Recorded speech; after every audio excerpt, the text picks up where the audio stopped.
So tip number 3, how can we manage stress in our bodies? What can we do? Today is all about boundaries and what they mean. What does it mean to have a healthy boundary and why do we need them?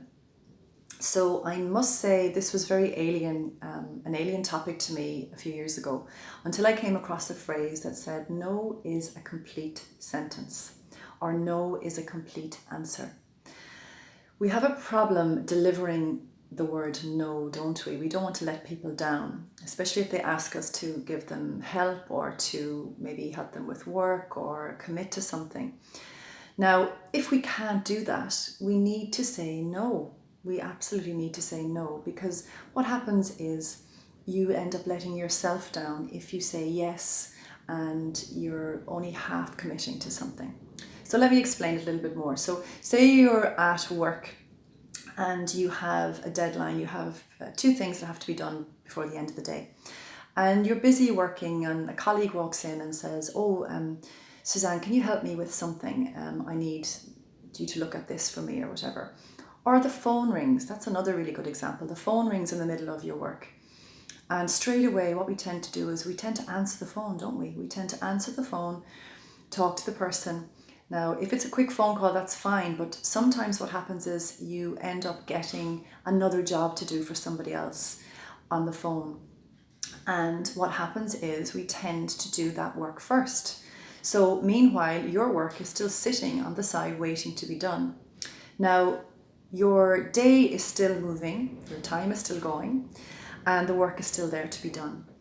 The fact that we've taken on more work for other people, or work that had to be done eventually but wasn't urgent, has now suddenly made your work urgent, or certainly important, because it's not being completed at the time that you need it to do. So what we tend to do then is we tend to bring that work home with us, or we tend to leave it in work but bring that whole energy, that whole worrying about it for the next day. You know, you've got that still to complete, or you've all this other work to do the following day as well.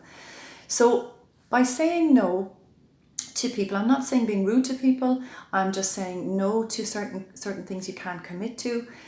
Maybe taking your time answering the phones. If you have a caller ID, you'll be able to see who's ringing you. You'll know if it's that message from school or for your kids or anything else, that they're different phone calls, they're urgent phone calls.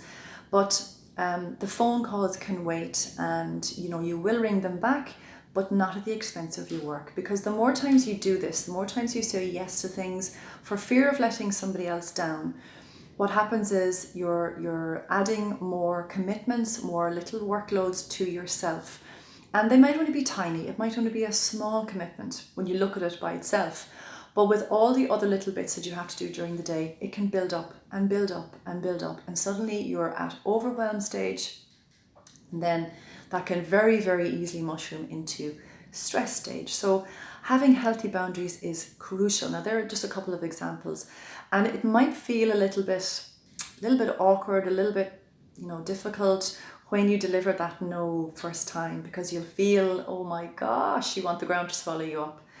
But stay quiet, say no, and trust me, it will help you with your own work and with your own, saving your own energy for the day. And then commit to those things that you really want to do. There's no problems there, but to those jobs and commitments and responsibilities that you just can't take on board, say no. The same goes, now that I think about it, for certain people in your life. So I know we can't sometimes pick the people that are around us, or certainly our family members, but we can pick certain individuals that whenever you meet them, you just come away from that meeting feeling exhausted. And that's because, maybe you've you've let them cross your boundaries.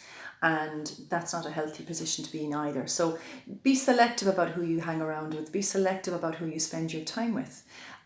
These are all healthy boundaries. And ultimately, you have to look after yourself first. Because if you don't, you can't look after everybody else. So I hope this makes sense. And check today. Just have a look today and see what you're saying. If you are saying no to things.